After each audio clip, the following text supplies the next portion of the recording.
오늘 하나님께서 우리에게 주신 말씀은 에스겔 1장 15절에서 28절입니다.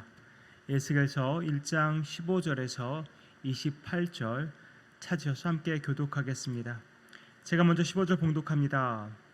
내가 그 생물들을 보니 그 생물들 곁에 있는 땅 위에는 바퀴가 있는데 그 네 얼굴을 따라 하나씩 있고 그 바퀴의 모양과 그 구조는 황옥같이 보이는데 그 넷은 똑같은 모양을 가지고 있으며 그들의 모양과 구조는 바퀴 안에 바퀴가 있는 것 같으며 그들이 갈 때에는 사방으로 향한 대로 돌이키지 아니하고 가며 그 둘레는 높고 무서우며 그 네 둘레로 돌아가면서 눈이 가득하며 그 생물들이 갈 때에 바퀴들도 그 곁에서 가고 그 생물들이 땅에서 들릴 때에 바퀴들도 들려서 영이 어떤 쪽으로 가면 생물들도 영이 가려하는 곳으로 가고 바퀴들도 그 곁에서 들리니 이는 생물의 영이 그 바퀴들 가운데 있음이니라.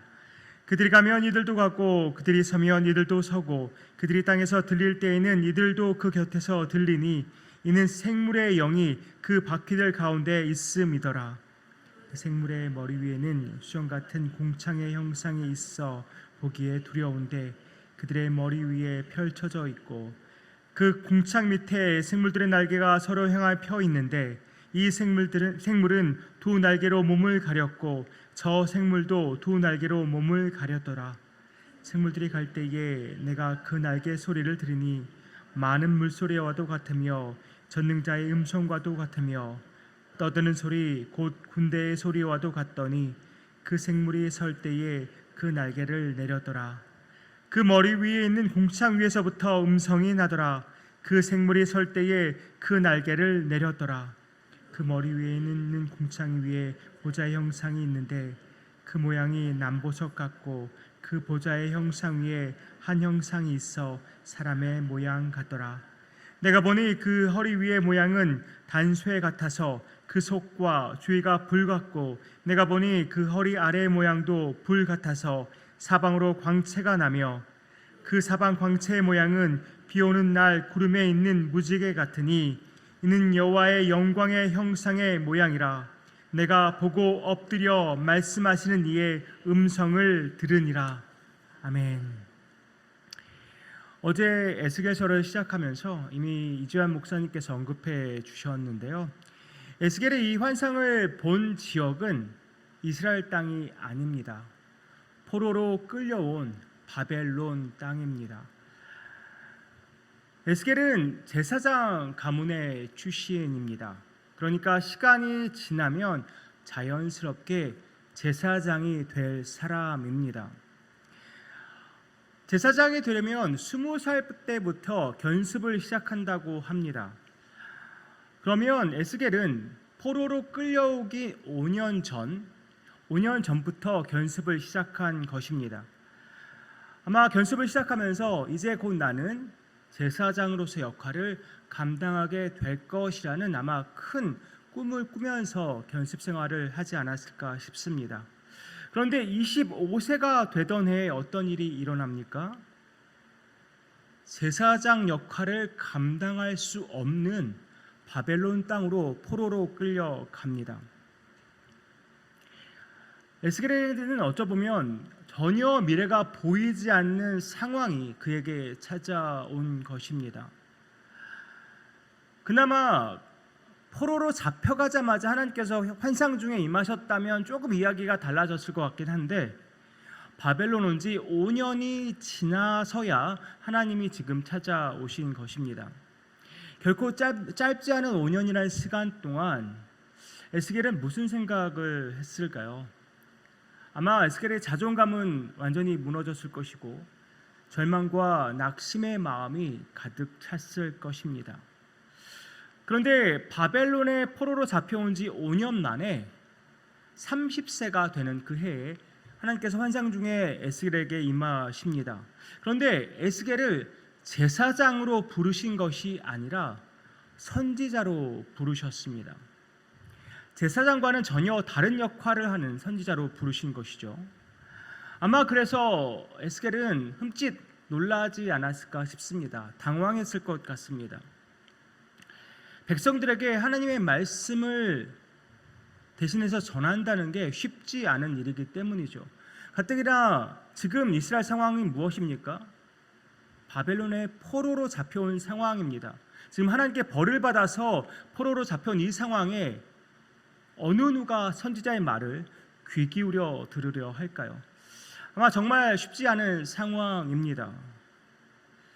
하나님의 그 선지자로서의 그 부르심에 아마 좀 주저하지 않았을까 싶기도 합니다. 그래서 그렇기 때문에 하나님은 환상 중에 에스겔을 부르신 것이 아닌가 싶습니다. 절망 중에 있던 에스겔에게는 힘과 용기와 담대함이 필요했습니다. 어제 이재환 목사님이 에스겔의 뜻을 설명해 주셨는데, 하나님이 강하게 하시다라는 것이 에스겔이라는 이름의 뜻입니다. 에스겔은 이 환상을 통해서 전능하신 하나님, 영광스러운 하나님, 또 그 하나님이 나를 강하게 하실 것을 경험했을 것입니다. 이제 막 선지자 역할을 감당하는 에스겔에게는 이 환상이 꼭 필요했던 것이죠. 지금 이스라엘 땅도 아닙니다. 포로로 잡혀온 이방 땅에서 하나님이 임재하신, 또 그 전능하심 가운데 그 영광 중에 임하신 하나님을 보면서 아마 에스겔은 새로이 마음의 결단을 할 수 있었을 것 같습니다. 다시 이제 본문으로 돌아가 보겠습니다. 어제 본문에서는 하나님의 보좌를 바치고 있는 네 생물에 관한 이야기였습니다. 오늘 본문은 이 네 생물들을 바치고 있는 바퀴들에 관한 설명으로 시작하는데요. 이 바퀴들의 특징이 이렇습니다. 어느 방향으로 자세를 틀지 않고도 자유롭게 갈 수 있는데 크기가 아주 무서울 정도로 큽니다. 그리고 묘사된 것을 잘 읽어보면 이 생물과 바퀴가 마치 하나가 된 것 같아 보입니다. 움직임에 있어서 서로에게 어떤 제한이나 어려움을 전혀 주지 않습니다. 완벽하게 하나가 된 것이죠. 이렇게 하나로 움직이는 데는 이유가 있어 보입니다. 20절입니다. 영이 어떤 쪽으로 가면 생물들도 영이 가려하는 곳으로 가고 바퀴들도 그 곁에서 들리니 이는 생물의 영이 그 바퀴들 가운데에 있음이니라. 이유가 무엇입니까? 생물과 바퀴들 가운데 영이 임했기 때문입니다. 이 영이 그 둘을 하나로 묶어서 영이 이끄시는 대로 이들이 움직일 수 있도록 하신 것이죠. 다시 말해서 하나님의 영이 임했다는 것입니다. 내 생물과 내 바퀴가 하나님의 영에 의해 움직이는 것입니다. 지금 하나님은 절망 중에 포로로 잡혀와 있는 이 정말 낙심되고 절망된 상황 가운데 하나님이 자신을 보여주고 계십니다. 하나님이 자신을 나타내 보여주고 계십니다. 아마 지금까지 백성들은 다양한 생각을 했을 것입니다. 하나님이 우리를 버리신 것은 아닌가? 아니면 하나님이 바벨론 신에게 져서 우리가 이렇게 끌려와서 포로 생활하고 있는 것은 아닌가? 이런 생각들을 했을 것입니다. 이런 상황에서 하나님은 에스겔에게 내 생물의 환상을 보이시고 또 내 바퀴의 환상을 보이십니다. 이 모든 것이 영에 의해, 하나님의 영에 의해 움직이고 있다는 것을 알게 하십니다. 또 18절에 보면 바퀴의 네 둘레로 돌아가면서 눈이 가득하다고 묘사하고 있습니다. 무엇을 상징하는 말일까요? 하나님께서 보지 못하시는 것이 없다는 말입니다. 하나님께서 알지 못하시는 것이 없다는 말입니다. 하나님은 그들을 잊지 않으셨고 그들의 모든 상황과 또 세상의 모든 일들을 너무나 잘 알고 계시다는 의미입니다. 그러한 전지전능한 하나님께서 지금 에스겔에 나타나셔서 하나님의 위엄과 영광을 보이고 계신 것입니다. 또 24절 이하를 보니까 에스겔이 소리를 듣습니다. 무슨 소리입니까? 생물들이 갈 때에 내가 그 날개의 소리를 들으니 많은 물소리와도 같으며 전능자의 음성과도 같으며 떠드는 소리 곧 군대의 소리와도 같더니. 그런데 이 소리가, 이 음성 자체가 어디서 들린다고 말합니까? 25절을 보니까 궁창 위에서 그 음성이 난다고 말합니다. 요한계시록 1장 15절을 보면 사도 요한이 주의 음성을 무엇에 비유하고 있습니까? 많은 물소리와도 같다고 비유하고 있습니다. 결국 에스겔도 주의 음성을 듣고 있는 것입니다. 그리고 26절에서는 보좌의 형상 위에 한 형상을 보는데 사람의 형상 같다고 말합니다. 그리고 이어서 구체적으로 묘사를 하는데요, 27절과 28절 제가 세 번역으로 읽어드립니다. 또 나는 그의 허리처럼 보이는 그 위쪽에서 금부치의 광채와 같은 것이 불꽃처럼 안팎으로 그를 둘러싼 것을 보았는데 그의 허리처럼 보이는 그 아래쪽에서도 나는 불꽃과 같은 모양을 보았다. 이렇게 그는 광채로 둘러싸여 있었다. 그를 둘러싼 광채의 모양은 비 오는 날 구름 속에 나타나는 무지개같이 보였는데 그것은 주님의 영광이 나타난 모양과 같았다. 에스겔은 지금 하나님의 위엄 있는 소리도 듣고 또 하나님의 영광스러운 모습도 보고 있습니다. 하나님의 그 둘러싼 광채가, 그 광채의 모양이 무지개와 같다고 묘사하고 있습니다. 무지개가 의미하는 것이 무엇이겠습니까? 하나님께서 홍수로 세상을 심판하신 후에 노아에게 보여주신 것이 무엇이었습니까? 바로 무지개였습니다. 지금 에스겔이 무지개를 보고 있다면 하나님이 인간에게 언약을 베푸시고 그것을 신실하게 지키시는 하나님의 성품을 다시 한번 깨닫게 되는 것입니다. 바로 그때, 바로 이 모든 것을 보고 들은 후 바로 그때 에스겔이 어떻게 반응합니까? 28절 하반절입니다. 내가 보고 엎드려 말씀하시는 이의 음성을 들으니라.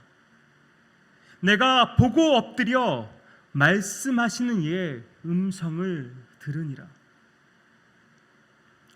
거룩하신 하나님 앞에, 전지전능하시며 위대하신 하나님 앞에, 약속을 신실하게 지키시는 하나님 앞에 에스겔은 엎드립니다. 그리고 그분의 음성에 귀를 기울입니다. 우리가 믿는 하나님은 시간을 초월하여 계신 분입니다. 장소를 초월하여 계신 분입니다. 모든 상황과 형편을 초월하여서 계신 분입니다. 이 모든 것을 초월하고 계시지만, 시간과 장소와 상황과 형편을 모두 다 초월하고 계시지만, 그렇다고 해서 우리의 상황과 형편을 모르시는 분이 아닙니다. 우리의 상황과 형편을 너무나 잘 알고 계신 분입니다. 그 하나님께서 어디서나 우리와 함께 하십니다. 그리고 언제나 우리와 함께 하십니다. 우리의 모든 상황, 우리가 처한 형편은 다 다를 것입니다. 각자에게 닥친 문제도 다 다르겠죠. 각자가 겪고 있는 고난도 다 다릅니다. 그런데 그 문제, 그 고난 속에 하나님이 계시다면, 하나님이 그곳에 계시다면 그것은 절망이 아니라 소망입니다.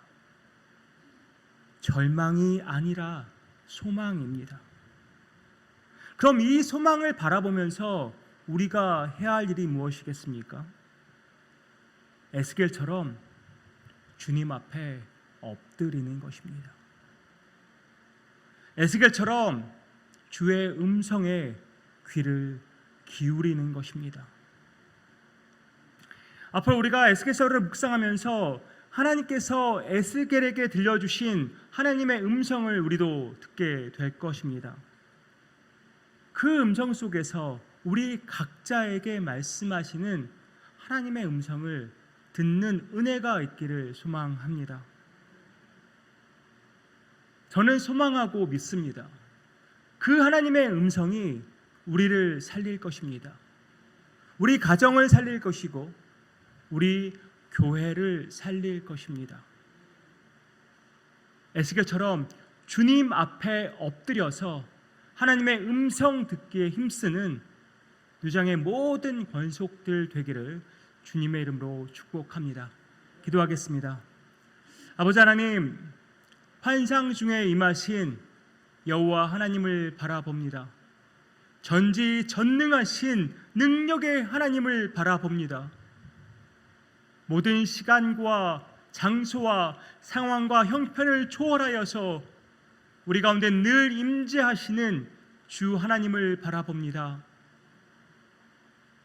우리의 지금 현재 상황이 너무나도 힘들고 어려울지라도, 우리에게 닥친 문제와 고난이 버겁게 느껴질지라도 이 시간 주님이 나와 함께 하신다면 더 이상 이곳은 절망의 상황이 아니라 소망의 현장임을 고백합니다. 아버지 하나님, 이 시간 우리가 주님 앞에 엎드리기 원합니다. 주님을 바라보기 원하고 주의 음성에 귀를 기울이기 원합니다. 주께서 우리에게 원하시는 것이 무엇인지 그것을 온전히 듣고 우리 삶 속에서 그것을 붙잡고 나아가는 우리 삶이 되기 원합니다. 앞으로 에스겔서를 통해 주님의 음성 신실하게 듣는 우리 모두 되기 원합니다. 주님 말씀하여 주시옵소서. 우리 개인이 듣고 우리 가정이 듣고 우리 교회가 들어서 다시금 온전히 회복되고 살아나는 개인과 가정과 교회가 되도록 축복하여 주시옵소서. 이 모든 말씀 예수 그리스도의 이름으로 기도하옵나이다. 아멘.